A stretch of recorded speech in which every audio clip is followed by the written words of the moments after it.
میرا پہلی شناخت ہمیشہ سے رہی. اچھا ہمیشہ یہ ہوتا ہے کہ لوگ یہ سوال پوچھتے ہیں کہ بھائی جو برگد کا بڑا درخت ہوتا ہے اس کے نیچے جو ہے کوئی اور پنپ نہیں سکتا. ظاہر ہے میرے والد تو میں اس کا جواب دیتا ہوں کہ بھائی یہ مثال جاوید اقبال کے لیے ٹھیک تھی. جاوید اقبال علامہ اقبال کے صاحبزادے تھے اور ان کی کتاب اگر آپ زندہ رود پڑھیں تو پتہ چلتا ہے بڑے عاقل آدمی تھے, فلسفی تھے.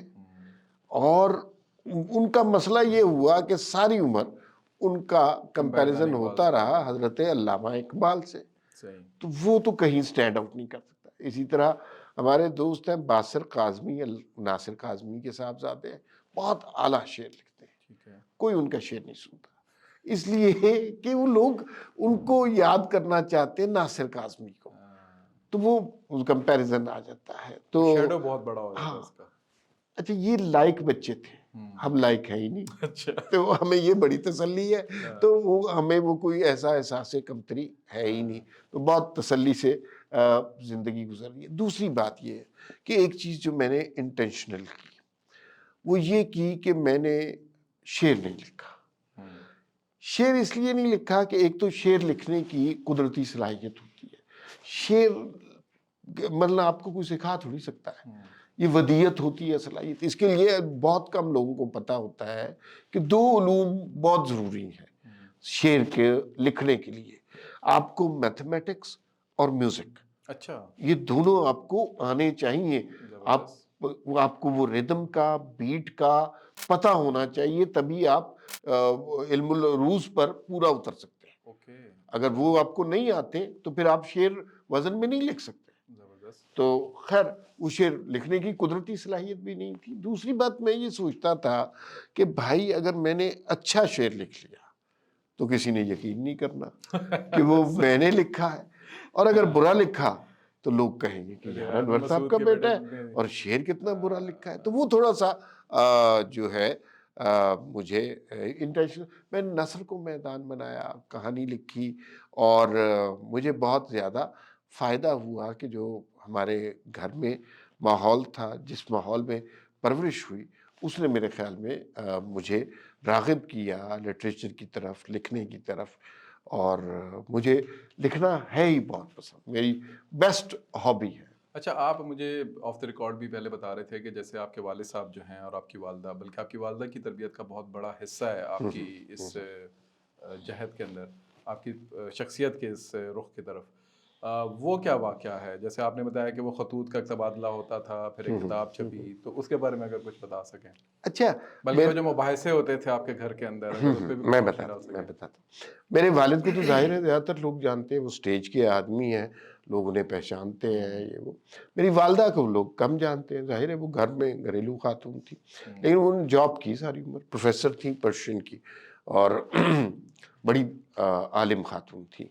اچھا انہوں نے وہ اور میرے والد کلاس فیلو تھے, اور کلاس فیلوز تھے 1963 میں اورینٹل کالج میں. صحیح. اچھا اس زمانے میں یہ جو ہے نا ہم جیسے آج کل, ہاں آج کل ہوتے ہیں کو ایجوکیشن, اس طرح کا ماحول نہیں تھا. اس زمانے میں ایک پردہ لگا ہوتا تھا, اور ایک سائڈ پہ لڑکے ایک سائڈ پہ لڑکیاں بیٹھے تھے. واٹس ایپ کی سہولت میسر نہیں تھی, تو پھر خطوط لکھے جاتے تھے. میرے والد اور والدہ they started liking each other, اور انہوں نے خط لکھنے شروع کر دیے. میری والدہ نے وہ خط سنبھال کے رکھے. اچھا. اور جب ان کی شادی کو 50 سال ہو گئے تو انہوں نے وہ خطوط چھاپ دیے صرف تمہارا کے نام سے. اچھا. اور اس کی وجہ یہ ہے کہ وہ خطوط کی ادبی حیثیت بھی ہے کہ وہ اس قدر شائستہ زبان میں لکھے ہوئے ہیں کہ وہ آپ کو پڑھ کے لطف آتا ہے. دوسرا میں نے اپنی والدہ سے پوچھا کہ یہ تو بڑی پرائیویٹ سی باتیں ہوتی ہیں, ظاہر ہے جب آپ تو آپ نے کیوں چھپوائے؟ تو انہوں نے کہا کہ میں نے اس لیے چھپوائے کہ میں چاہتی ہوں کہ نوجوان بچے بچیاں جو ایک دوسرے کو پسند کرتے ہیں, وہ بڑی لو میرجز کی بڑی قائل تھی میری والدہ, کہ بچوں کو اپنی پسند سے شادی کرنی چاہیے, کہ جو اس طرح کسی ریلیشن شپ میں ہے انہیں پتہ چلے کہ اس ریلیشن شپ میں احترام کتنا لازم ہے, اور وہ ان خطوط سے پتہ ظاہر ہوتا چلتا ہے۔ ہے۔ تو وہ انہوں نے اس پہ بہت کام کیا۔ جو بحث کا آپ نے ذکر کیا، اس بحث کا معاملہ بھی بڑا دلچسپ ہے۔ ہمارے مالی حالات نہیں اچھے تھے۔ بچپن میں ہم سرکاری اسکولوں میں، ٹاٹ والے اسکولوں میں پڑھے، اور لیکن علمی حالات بہت اچھے تھے۔ میری والدہ اور والد جو ہے نا، ان میں جھگڑا کم ہوتا تھا، لیکن ایک موضوع پر روز جھگڑا ہوا۔ اچھا، They were married for 55 years۔ جب ماشاء سے اللہ۔ مجھے ہوش سنبھالا، میں نے وہ جھگڑا دیکھا، اور وہ جھگڑا شاید کسی اور گھر میں کم ہی ہوتا ہو۔ وہ جھگڑا یہ تھا کہ غالب بڑا شاعر ہے یا اقبال بڑا شاعر ہے، صحیح۔ اور وہاں پر میری والدہ کا پسندیدہ شاعر غالب تھا، اور میرے والد کا پسندیدہ شاعر اقبال۔ روز صبح دلیلیں دی جاتی تھیں، شرحیں نکالی جاتی تھیں، کلام کے نمونے پیش کیے جاتے تھے، سیاق و سباق پیش کیا جاتا تھا، حالات و واقعات بتائے جاتے تھے کہ دوسرے کو قائل کیا جائے کہ وہ بڑا شاعر ہے۔ اور وہ عمر گزر گئی، وہ قائل نہیں ہوئے، لیکن اس بحث کو سنتے سنتے آپ لوگ جوان ہیں۔ ہم لوگ جوان ہوئے ہیں۔ تو وہ میرے خیال میں زندگی میں بہت بڑا ایڈوانٹیج ہمیں حاصل ہوا۔ دوسرا جو ایک بہت بڑا ایڈوانٹیج حاصل ہوا، وہ یہ کہ جو لوگ ہمارے گھر آتے تھے، ظاہر ہے ابو کی وجہ سے، مثلا اشفاق صاحب ہو گئے، بانو قدسیہ صاحبہ ہو گئی، ممتاز مفتی ہو گئے، انکل امجد اسلام امجد ہو گئے، خورشید رضوی صاحب ہو گئے، واصف علی واصف ہو گئے، وہ ہمارے گھر ایسے ہی آتے تھے۔ ہمارا چھوٹا سا چھوٹا سا پہلے ہم رہا کرتے تھے پنڈی میں، اصغر مال سے آگے ایک کرائے کا گھر تھا چھوٹا سا۔ پھر امی ابو کو دونوں چونکہ پروفیسر تھے، ایک 4.5 مرلے کا انہیں ایک پلاٹ ملا جس پر انہوں نے گھر بنایا۔ ہم 5 بہن بھائی وہیں جوان ہوئے۔ تو وہ جو ہے وہاں پر سارے لوگ آتے تھے، اور ہمیں ان لوگوں سے بحثیں کرنے کا موقع ملا کہ ہم واصف علی واصف سے، میں اب میٹرک میں ہوں اور میں گپے لگا رہا ہوں اور ان سے بحث کر رہا ہوں، اور ہمیں نہیں پتا تھا کہ ان کی قدر و منزلت کیا ہے، یا اشفاق صاحب کے ساتھ یا خورشید رضوی کے ساتھ۔ میرے خیال میں عربی زبان کا ایسا عالم تو کوئی نہیں ہے۔ تو وہ بڑا ایڈوانٹیج ہوا، وہ بڑا اچھا ایکسپیرینس ہوا۔ دوسرا، کتاب کا ہمارے گھر میں شعار تھا، کتاب تو آتی تھی، وہ رسالے آ رہے کتاب تو پڑھنے کا شوق تھا۔ ہم نے ہر چیز پڑھی، کوئی آبجیکٹو بنا کے، مطلب روٹیاں لینے گئے ہیں تندور سے تو وہ اخبار بھی پڑھا، اس لیے کہ بس پڑھنا ہے، اور وہ پڑھتے رہے، اور اس میں کوئی خواتین کا رسالہ آ گیا وہ بھی پڑھ لیا، کوئی کسی حکیم صاحب کا رسالہ آ گیا وہ بھی پڑھ لیا، کوئی واصف علی واصف صاحب کتاب لے آئے وہ بھی پڑھ لی۔ یہ سب کچھ کرتے کرتے کرتے کرتے ایک ذہن سازی ہوئی، اور وہ سارا بیک گراؤنڈ جو ہے، جو اب میری تحریر میں اگر کہیں کسی کو نظر آتا ہے تو وہ یہ سارا بیک گراؤنڈ ہے۔ اچھا سر، آپ نے نثر کے میدان کے اندر قدم رکھا اور وہیں پر آپ نے اپنی تب آزمائی کی، لیکن وہ عمر کا کون سا دور تھا جب آپ کو احساس ہوا کہ اچھا یار میں لکھ سکتا ہوں، اور آپ نے پھر قلم جو ہے اس کو پھر آپ نے کاغذ پہ اتارنا شروع کیا؟ بڑا دلچسپ اس کا جواب ہے۔ میں نے مجھے لکھنا بے انتہا پسند ہے۔ اچھا، یہ جو ہے نا، اس طرح کے صورتحال شاید کم لوگوں کے بارے میں آپ نے سنا ہو۔ مجھے شوق ہے لکھنے کا، مطلب کوئی مقصد، مفہوم، موضوع نہ بھی ہو تو میرا جی چاہتا ہے کہ میں لکھوں۔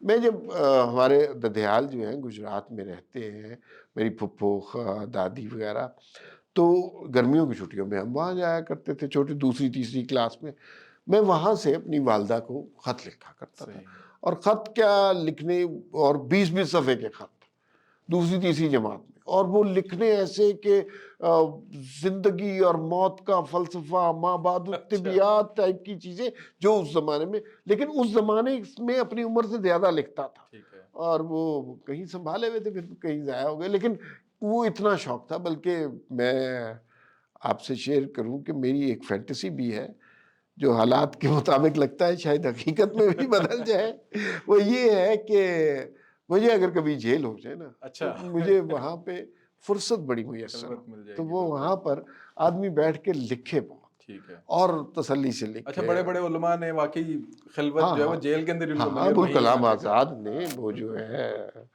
ساری ان کا اصل کتاب ہی وہاں سے لکھی ہے.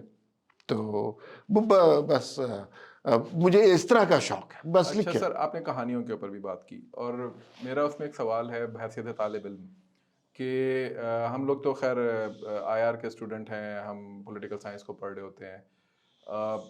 وہاں پر جب ہم کتب اٹھاتے ہیں, اور اسپیشلی پاکستانی جو آتھر ہوتا ہے, جو پاکستانی مصنف ہوتا ہے, اس کی کتب اٹھاتے ہیں, تو پتہ چلتا ہے یار وہ لکھا تو اس نے شاید بہت, اس میں مواد تو بہت اچھا ڈالا ہوگا, لیکن ہم سے پڑھا نہیں جا رہا, اور اس کی وجہ یہ کہ بہت ہی روکھا سوکھا سا سبجیکٹ ہوتا ہے, اور اس کے اندر کہیں پہ بھی کہانی کا عنصر نہیں ہوتا. لیکن کسی گورے کی کتاب اٹھائیں گے, اس نے انتہائی بیکار انفارمیشن بھی دی ہوگی, لیکن اس نے منظر کشی, کہانی اس میں ایسی ڈالی ہوگی کہ آپ پڑھنے کے اس پہ آمادہ ہو جائیں گے, اور اس کو پھر ہضم بھی کرنا شروع کر دیں گے. اس کی کیا وجہ؟ پاکستان میں تو بڑا کام ہوا ہے کہانی کے اوپر, داستان گو تھے ہمارے بڑے بڑے, مطلب زاویہ کے نام سے ایک پروگرام لگتا تھا, اس کے بعد پھر اسے پہلے ممتاز مفتی صاحب کا آپ نے نام لیا, آپ نے واصف علی واصف صاحب کا نام لیا, قرۃ العین حیدر صاحبہ رہیں, رضیہ بٹ رہیں, شوکت صدیقی صاحب ایک بہت بڑا نام گزرے.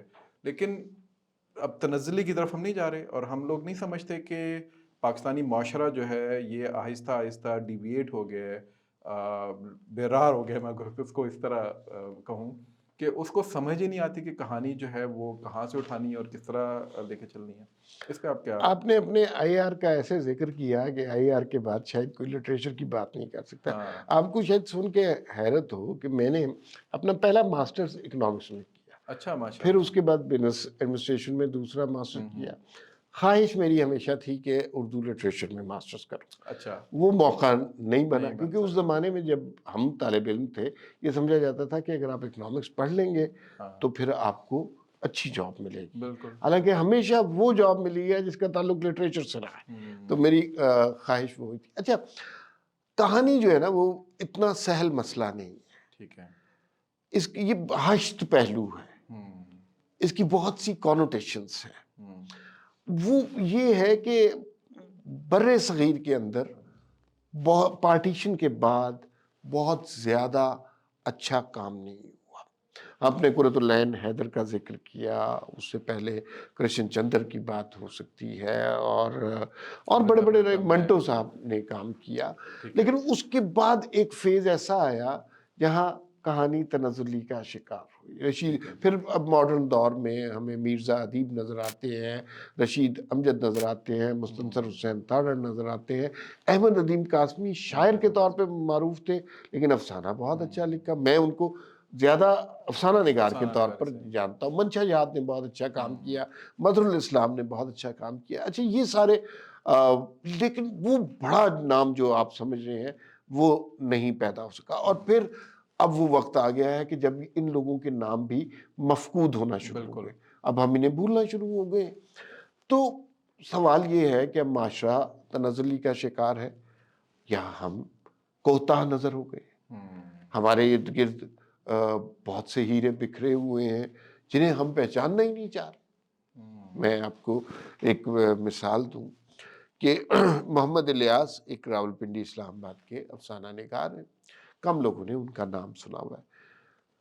17 کتابیں ان کی شارٹ سٹوریز کی آ چکی ہیں. اچھا.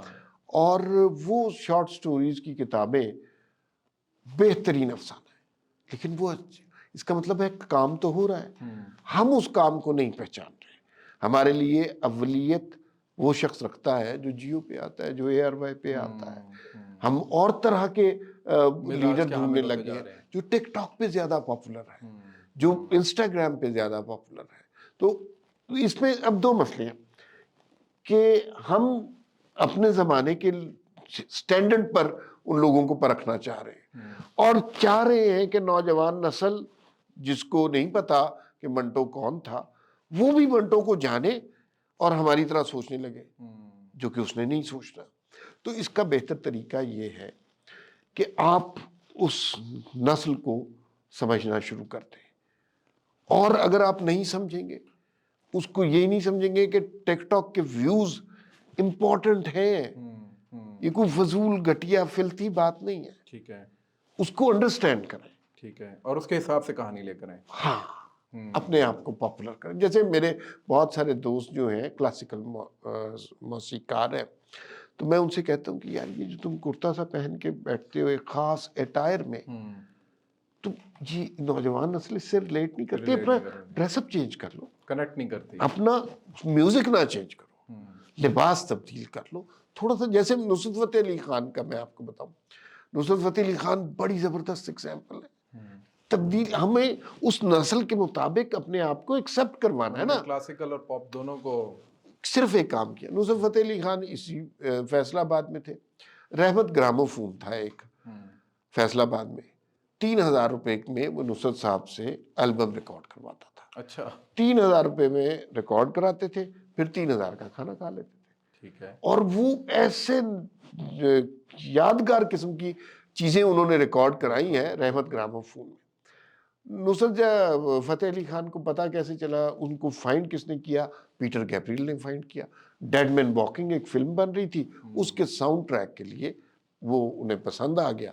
انہوں نے کہا جی بہترین آدمی ہے یہ. اور پھر اس کے بعد نصرت فتح علی خان کا عروج. انہوں نے اپنی قوالی چینج نہیں کی، قوالی کی بیسکس وہی رہی، صرف اس کے انسٹرومنٹ چینج کیے.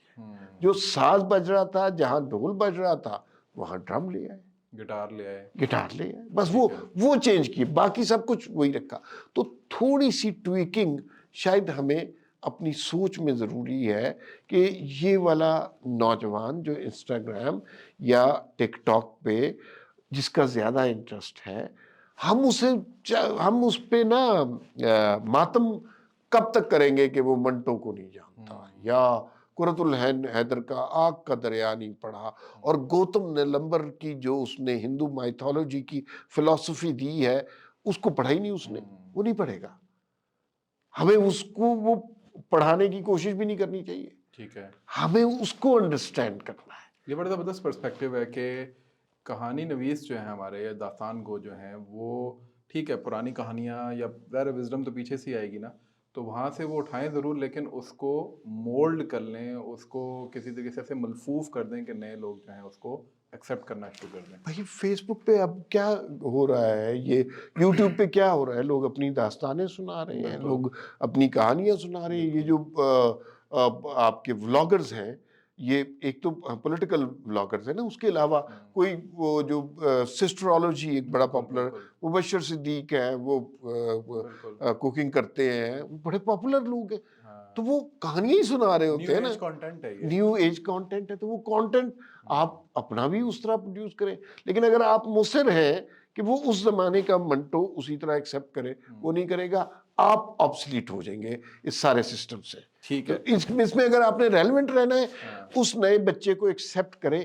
اس لیے اور اسے یہ بھی یاد کراتے رہیں، اس بچے کو یہ بھی یاد کراتے رہیں جو 18 سال کا 17 سال کا بچہ ہے، کہ ایک جو آنے والی نسل ہے نا، اس نے اسے بھی رد کرنا ہے. ٹھیک ہے.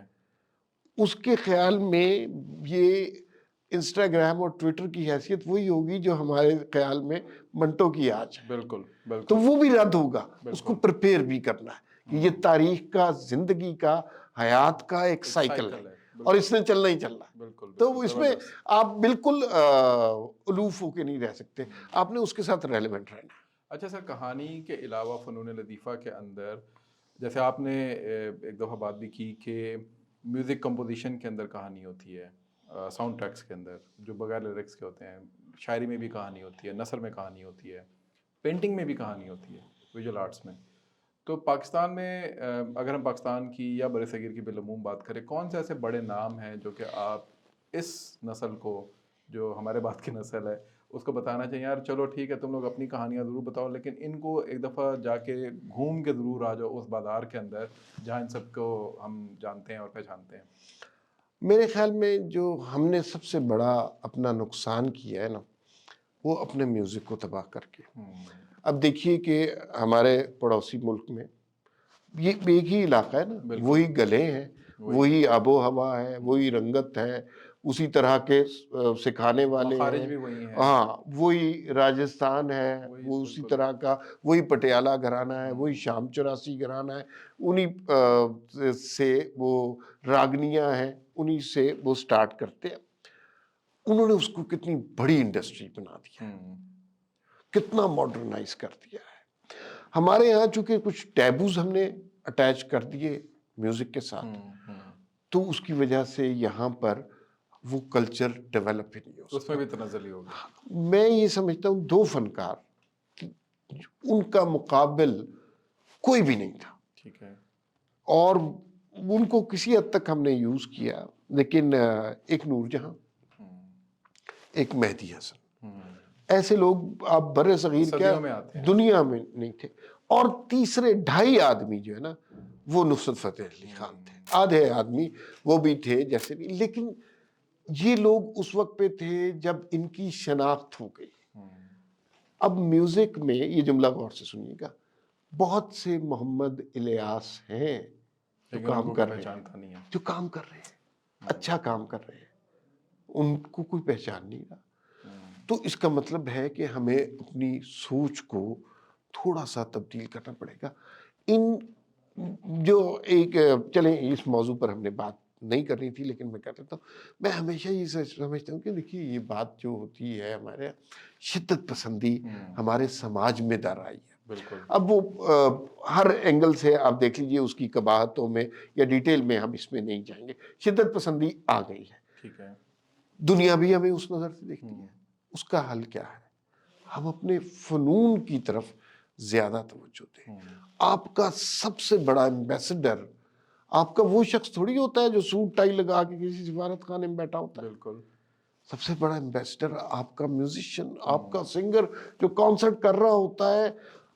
وہ مسئلہ یہ ہے کہ وہ وہاں تو کانسرٹ انگلینڈ میں جا کے کانسرٹ رائل البرٹ ہال میں کرے گا، اس کو بڑی تالیاں. جب ہم وہ پاکستان آئے گا تو ہم اس کی بہت زیادہ مختلف القابات سے نوازنا شروع کر دیں. ہاں مراسی کہیں گے، لیکن مراسی آپ کو پتا ہونا چاہیے اس لفظ کے معنی کیا ہے. یہ میراث سے لفظ ہے، اس کا وہ عمومی سا معنی نہیں ہے جو سمجھا جاتا ہے.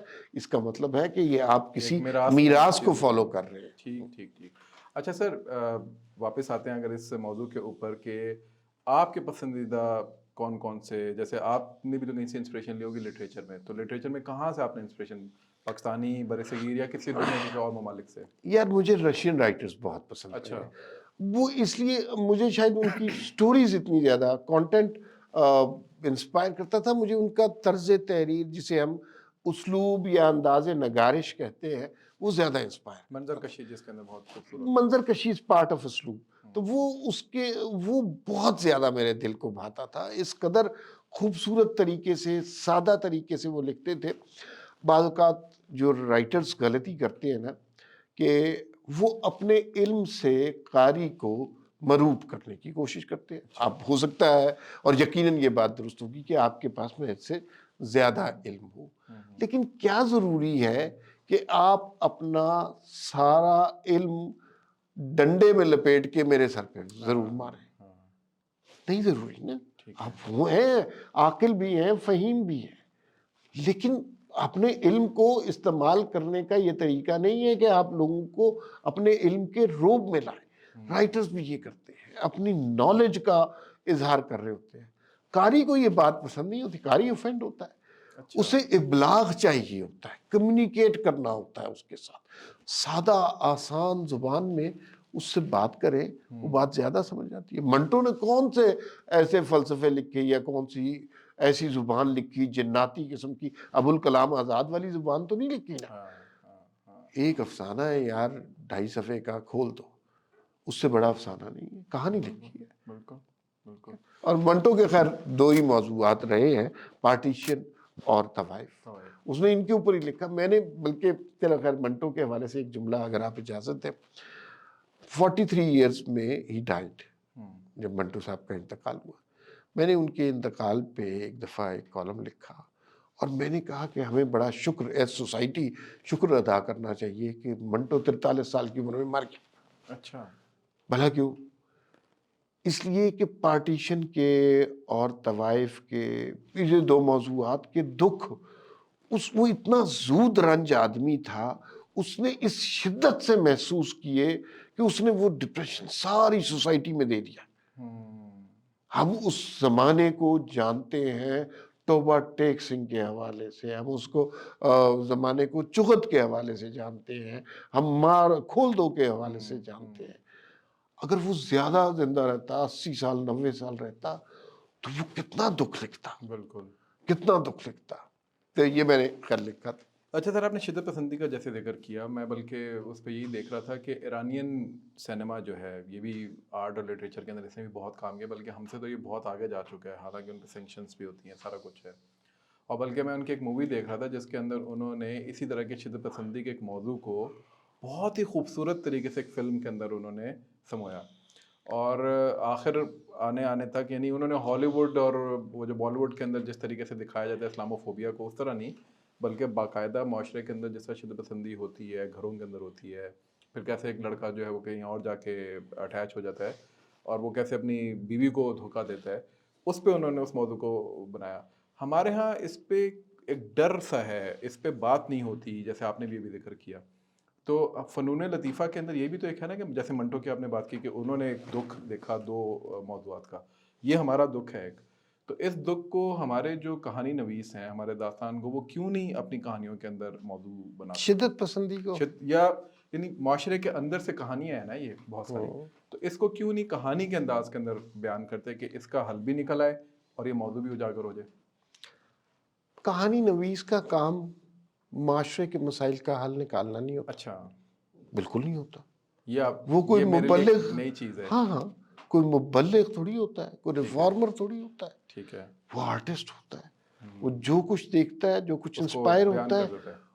اس کو اپنے ذات میں سے گزار کے اس کو لکھ دیتا ہے۔ ٹھیک ہے۔ یہ تو آپ کسی لیڈر کا کام ہوگا، کسی پولیٹیشین کا کام ہوگا۔ منٹو نے اس کے حوالے سے ایک جملہ کہا، لیکن وہ آپ کے پروگرام کی طہارت اجازت نہیں دیتی نہیں آپ کہ کہہ اس کو دیجیے۔ حوالے سے کہا جائے، لیکن بہرحال وہ انہوں نے کہا کہ یہ میرا کام نہیں ہے، ہاں جو معاشرہ ہے میں وہ لکھ دیتا ہوں۔ ہاں تو ہاں، کہانی نویس پہ الزام بالکل اس نے نہیں حل نکالنا، اوکے، نہ وہ نکال سکتا ہے۔ اس کا کام ہے صرف بیان کر دینا۔ اس ایرا کو ریپرزینٹ کرنا، ٹھیک ہے، ٹھیک ہے، اس عہد کی ترجمانی کرنا کہانی کی شکل میں، ٹھیک ہے۔ بس اس کو اسے حل نہیں نکالنے، حل نکالنے والے اور بہت ہے ماشاءاللہ، ہمارے پاس بے تحاشا لوگوں کی کھیپ ہے جو حل نکالتے ہیں۔ لیکن حل تو ان کے پاس بھی نہیں ہے، میں اس کا وہ بھی ایک بتاتا الگ ہوں، موضوع ہے۔ میں آپ کو بتاتا ہوں۔ دیکھیے، غلطی کہاں ہوں، ہم نے فنون لطیفہ کو اہمیت نہیں دی، معاشرے سے لطیف جذبے ختم کر دیے، ہم عجیب و غریب بحثوں میں پڑے ہوئے ہیں۔ مثلاً میوزک ہونا چاہیے یا نہیں ہونا چاہیے، خواتین نے جینس پہننی ہے یا نہیں چاہیے، لڑکی نے مرضی سے شادی کرنی ہے یا نہیں کرنی۔ دنیا میں کہیں جا کے آپ یہ بات کریں کہ ہمارے ہاں ہم یہ بڑے لبرل مباحث ہے۔ ہو گئے ہیں کہ ہم اب لڑکیوں کو ان کی مرضی سے شادی کرنا کی اجازت جائز دے رہے ہیں، سمجھتے ہیں اب۔ تو وہ پہلے اپنا سر پیٹ لیں، پھر بعد میں یہ عمل آپ کے ساتھ بھی کریں گے تو آپ کا بھی سر پیٹ لیں گے۔ تو یہ عجیب و غریب مسائل میں دیکھیے، آپ اپنے فنون کو پروموٹ کریں، معاشرہ سدھرنے کی طرف لگ جائے گا۔ آپ اپنے آرٹسٹ کی عزت کرنا شروع کر دیں، آپ کے فارن ریلیشن شپ بہتر ہونا شروع ہو جائیں گے۔